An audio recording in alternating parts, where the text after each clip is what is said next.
Bismillahirrahmanirrahim. Assalamualaikum warahmatullahi wabarakatuh. Alhamdulillahirabbil alamin wa bihi nasta'inu ala umuri dunya waddin wa ala alihi wa sahbihi ajma'in. Amma ba'du. Qala Allah ta'ala fil Qur'anil Karim. A'udzu billahi minasyaitonir rajim. Bismillahirrahmanirrahim. Ya ayyuhalladzina amanu kutiba alaikumus syiyam kama kutiba alal ladzina min qablikum la'allakum tattaqun. Wa qala Nabiyyu sallallahu alaihi wasallam man qama ramadhana imanan wa ihtisaban ghufirallahu ma taqaddama min dhanbi. Hadirin rahimakumullah, alhamdulillah wa syukurillah, pada hari ini kita telah memasuki hari ke-9 dalam melaksanakan ibadah puasa Ramadan. Mudah-mudahan 9 hari yang sudah kita lalui, amal ibadah kita Ramadan kita diterima oleh Allah Subhanahu wa taala. Amin ya Allah ya rabbal alamin. Hadirin rahimakumullah, untuk tema hari ini yaitu tentang keutamaan sholat tarawih.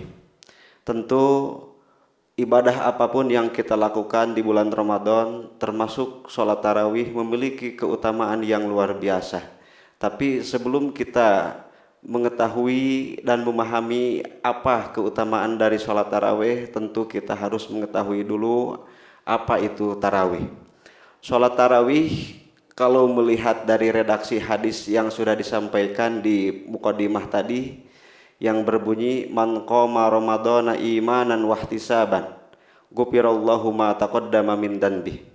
Di situ tidak ada kata tarawih, tapi yang ada adalah qiyamul Ramadan. Nah, qiyamul Ramadan, kenapa dikatakan qiyamul Ramadan? Karena sholat tersebut dilaksanakan pada bulan Ramadan. Sedangkan bila melihat arti atau definisi dari sholat tarawih itu berasal dari kata at-tarawih, yang artinya adalah istirahat. Sholat tarawih ialah sholat yang dilaksanakan khusus di bulan Ramadan. Jadi tidak ada sholat tarawih di luar bulan Ramadan, dan itu dilaksanakan setelah sholat isya sampai terbit fajar. Nah, itu definisi dari sholat tarawih. Lalu apa keutamaan yang diperoleh, keutamaan yang didapat bagi orang yang melaksanakan sholat tarawih? Di dalam hadis tadi dikatakan man qama ramadhana, siapa saja orang yang melaksanakan qiyamul Ramadan atau sholat tarawih, maka keutamaan yang ia peroleh imanan wahtisaban, dibarengi dengan keimanan dan mengharapkan ridho dari Allah Subhanahu wa taala, ghufirallahu ma taqaddama min dhanbi. Jadi siapapun yang melaksanakan sholat tarawih, apakah ia anak kecil, kemudian apakah ia sudah balik, dewasa, ataupun yang sudah tua atau lanjut usia, maka ia kalau melaksanakan sholat tarawihnya dibarengi dengan keimanan dan mengharapkan ridha Allah Subhanahu wa taala, keutamaan yang pertama, ia akan diampuni dosanya oleh Allah Subhanahu wa taala. Itu syaratnya imanan wahtisaban. Lalu bagaimana orang yang tidak beriman kepada Allah tetapi dia melaksanakan qiyamul Ramadan, apakah ia akan diampuni dosanya? Tentu tidak. Karena syarat mutlak, syarat penting yaitu imanan, beriman kepada Allah Subhanahu wa taala, meyakini bahwa Allah Subhanahu wa taala merupakan zat yang wajib kita sembah, satu-satunya zat yang wajib kita ibadahi. Tidak ada satupun yang kita sembah, tidak ada satupun yang kita ibadahi selain Allah Subhanahu wa taala. Jadi kunci yang pertama adalah imanan. Kemudian yang kedua apa? Wahtisaban, mengharapkan ridha Allah Subhanahu wa taala, tidak mengharapkan yang lain, tidak mengharapkan imbalan dari orang tua kita, tidak mengharapkan imbalan dari teman kita, dari sekolah ataupun dari yang lainnya, tetapi hanya berharap ridha Allah Subhanahu wa taala. Lalu apa keutamaannya tadi? Ghufirallahu ma taqaddama min dhanbi. Allah akan mengampuni semua dosa kita, baik dosa kecil ataupun dosa besar. Itu yang pertama, keutamaan yang pertama. Keutamaan yang kedua, keutamaan dari sholat tarawih ialah bahwa ketika sholat tarawih dilaksanakan secara berjamaah di masjid, itu bagaikan ia melaksanakan sholat semalam suntuk.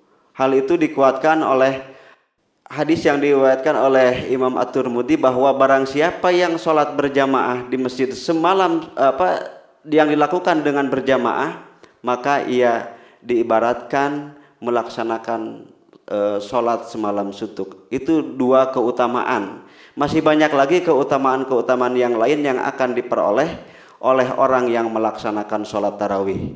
Nah, tentu kita dalam melaksanakan sholat tarawih yang pertama adalah penuh dengan keimanan, kemudian penuh dengan pengharapan ridho dari Allah Subhanahu wa Ta'ala.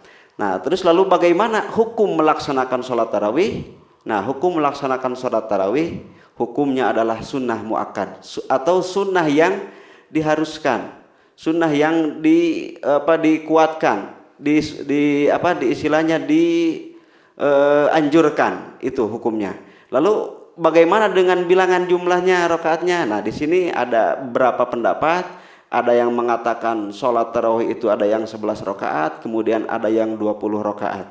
Nah, Rasulullah Shallallahu Alaihi Wasallam ketika melaksanakan sholat tarawih itu sebanyak 11 rakaat. Hal ini sebagaimana hadis yang disampaikan dari Aisyah radhiyallahu anhu ketika ditanya, Rasulullah Shallallahu Alaihi Wasallam tidak pernah melaksanakan sholat tarawih, sholat qiyamul lail lebih dari 11 rakaat.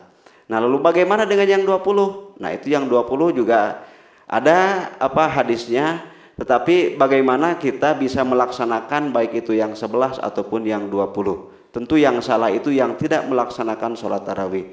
Maka dari itu, jadikanlah momen bulan Ramadan ini untuk meningkatkan ibadah kita kepada Allah Subhanahu wa Ta'ala. Jadikanlah sholat tarawih itu sebagai qiyamul lail, sholat tarawih itu sebagai penggugur dosa kita, tapi syarat harus dibarengi dengan keimanan dan mengharapkan ridha Allah Subhanahu wa Ta'ala. Amin ya Allah ya Rabbal alamin. Itu saja yang bisa disampaikan. Mudah-mudahan apa yang kita lakukan selama ini mendapatkan hikmah, mendapatkan keberkahan untuk diri kita dan untuk orang muslim semuanya. Nasrun minallah wa fatun qarib. Assalamualaikum warahmatullahi wabarakatuh.